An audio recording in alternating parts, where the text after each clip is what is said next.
오늘 하나님의 말씀 로마서 8장 15절 16절 말씀입니다.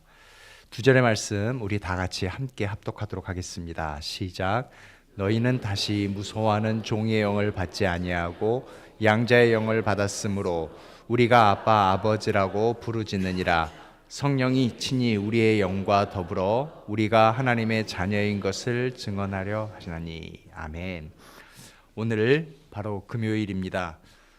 겟세마네 동산에서 우리 주님이 기도하시고 또 잡히십니다. 그리고 공회 앞에 서시게 되고 빌라도에게 재판을 받습니다. 그리고 헤롯 앞에 서시고 시험 판결을 받으시게 됩니다. 그리고 오늘 십자가에 달리시고 죽으시고 무덤에 장사되는 가장 긴 하루가 바로 오늘입니다. 오늘 그 어느 날보다도 묵상하시고 경건하게 보내시고 오늘 저녁에 우리가 함께 모여 성금요일 성찬 예배 온전히 드리도록 하겠습니다.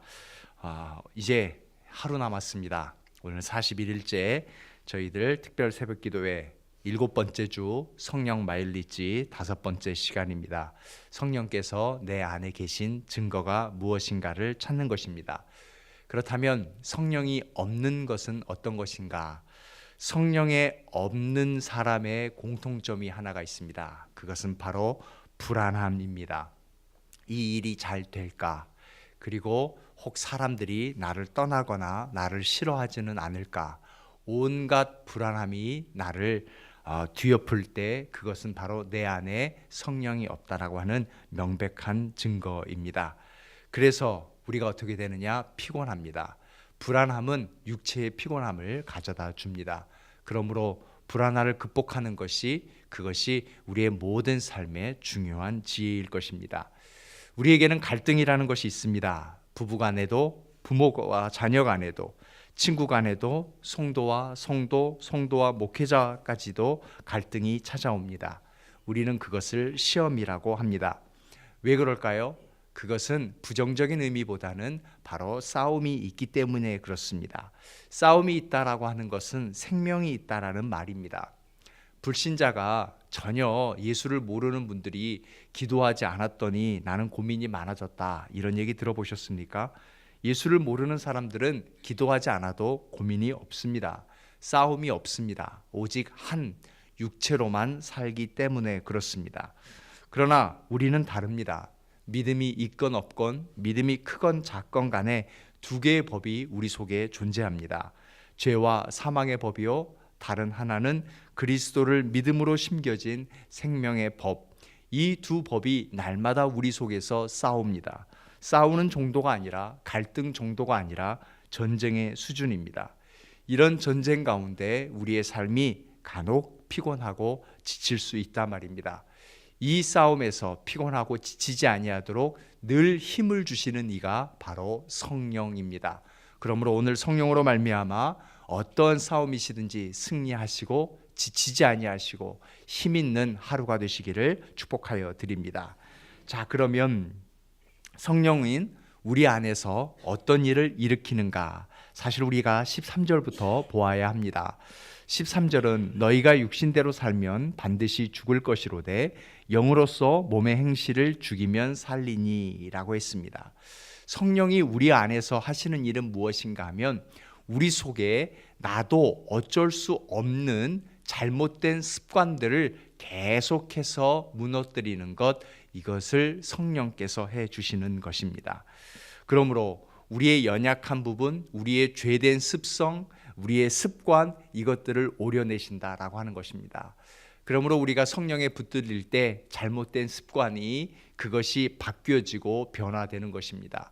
내가 변화되기 위해서 가장 좋은 것은 무엇이냐? 그래서 성령을 붙들어야 한다라고 하는 것입니다.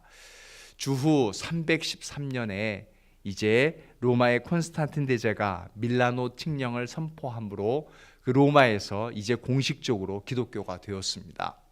이제 더 이상 핍박이 없습니다. 얼마나 힘들었습니까? 얼마나 무서웠습니까? 이제 모든 사람들이 이렇게 함께 모여서 예배할 수 있고 찬양할 수 있게 되었습니다. 그런데 이게 웬일입니까? 얼마 되지 않아서 동쪽의 야만족이라고 불렀던, 로마는 그동안 상대도 하지 않았던 게르만족이 쳐들어와서 로마를 완전히 멸망시켜 버렸습니다. 사람들은 혼돈스러웠습니다. 우리가 예수 믿기 전에는 이 나라가 예수를 믿는 나라라고 공식적으로 선포하기 전에는 대단한 나라였는데, 세계 최대 강국이었는데, 왜 우리가 예수 믿는 나라가 되면서 저 말도 안 되는 야만족에게 로마가 멸망당할 수 있느냐? 모든 기독교인들이 혼란에 빠졌었습니다. 그러나 나중에 시간이 지나고서야 알았습니다. 그 게르만족이, 그 야만족이 로마를 침공해서 로마를 다 차지하고 나서야 그들이 로마 속에 있었던 바로 그 기독교를 알게 되고 게르만족이 예수를 믿게 되었던 것입니다.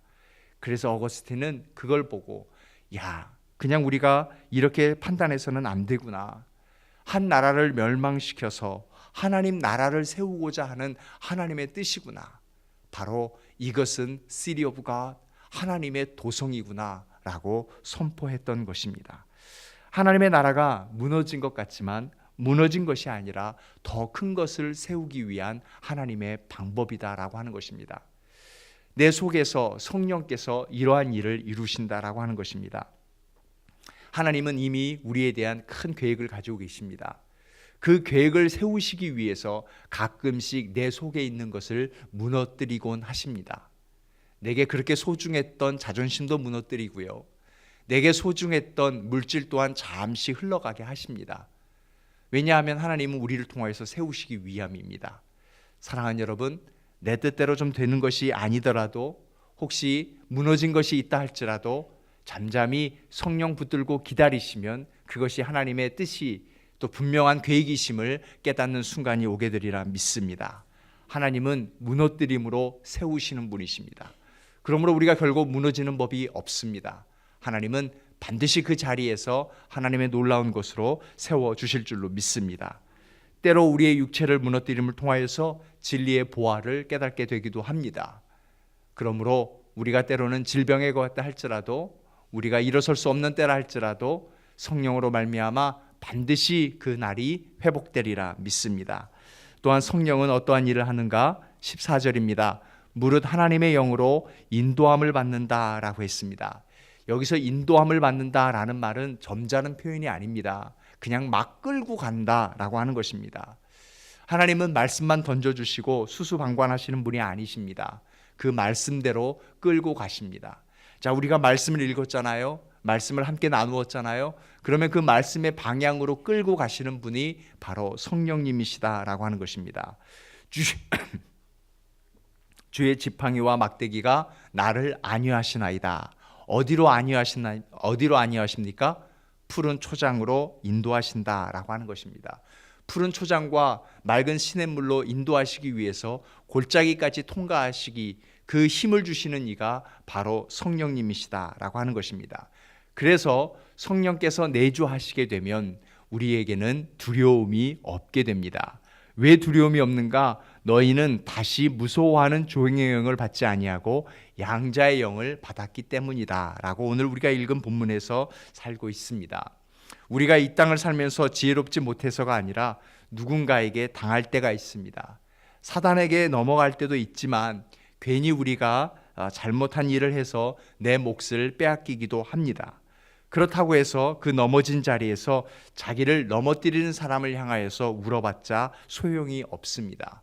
지혜는 무엇입니까? 바로 아버지를 향하여서 우는 것이, 이것이 지혜입니다. 제 딸아이는 그렇게 지혜는 없습니다. 그런데 욕심이 무지 많습니다. 꼭 똑같은 것을 줘도요, 더 가지려고 욕심을 부립니다. 그래서 오빠랑 자기랑 똑같이 줬습니다. 그런데 오빠 것을 더 가지고 싶습니다. 오빠 것을 가지고 싶으면 항상 아빠 하고 달려옵니다. 아빠에게 요청해야 오빠를 뺏을 수 있기 때문에 그렇습니다. 오빠는 상대할 수가 없거든요.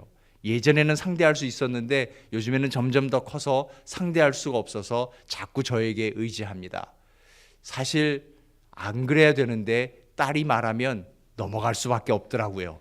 그래서 오빠 것을 뺏어서 제 그 딸아이에게 주곤 합니다. 이것이 지혜인 것 같습니다. 사랑하는 여러분, 이 땅에 우리 걸 뺏는 사람들이 얼마나 많이 있습니까? 그런데 그 빼앗긴 사람들에게 찾아가서 울어봤자 소용이 없는 것 같습니다. 우리는 아버지께 울어야 되는 것입니다. 종로에서 뺨 맞고 한강에서 한풀이 한다 그랬나요? 그 말이 딱 복음적인 것 같습니다. 우리는 이 땅에서 뺨 맞고 하나님 앞에 울부짖어야 하는 것입니다.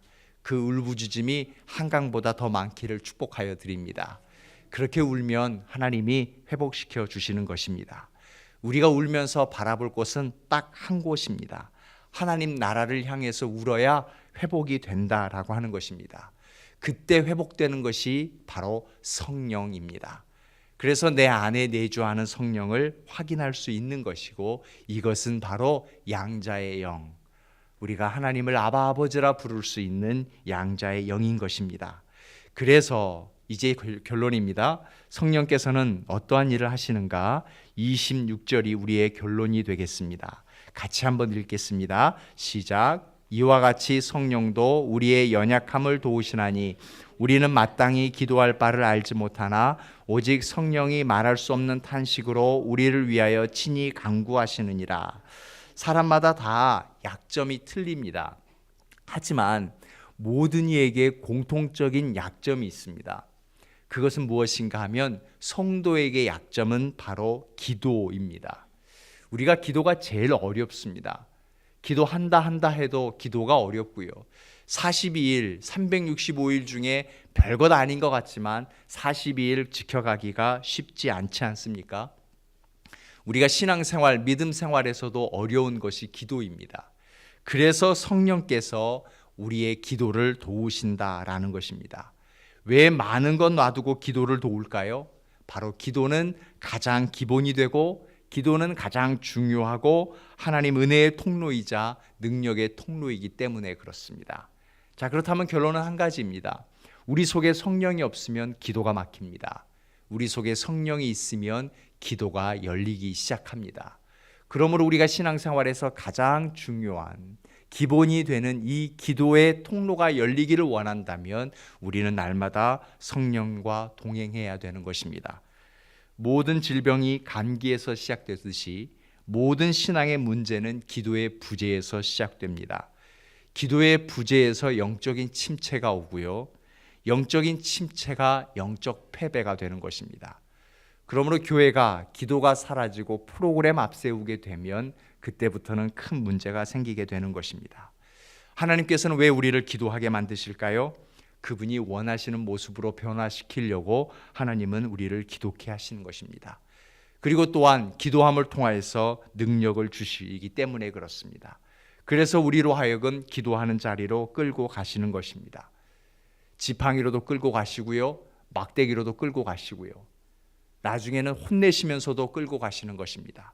그러므로 우리가 기도의 자리를 지키는 것이 얼마나 중요한지 모릅니다. 하나님의 도구로 만드시려고 기도하게 하시는 것입니다. 그러므로 교회는 어떤 곳이냐? 다른 곳이 아닙니다. 교회는 오직 기도하는 집입니다. 여러분, 이 사실만 기억하시고 교회를 생각하시면 되겠습니다. 교회는 오직 기도하는 집입니다. 특별히 말씀에 의거하여 우리가 기도할 때 하나님은 역사의 물줄기까지 바꾸시게 될 줄로 믿습니다. 성령님에게도 별명이 있습니다. 성령님의 별명은 바로 기도의 영입니다. 성령 충만한 자들은 기도하고 늘 기도의 옷을 입고 다닙니다. 불안하고 피곤한 이 시대에 하나님이 우리에게 들려주시는 그 러브 스토리가 로마서에 있는데, 그 로마서는 우리에게 한결같이 성령의 충만함을 받으라 얘기했습니다. 사랑하는 여러분, 오늘 성령 충만함으로 기도로 하루를 열고 하루를 닦는 복된 하루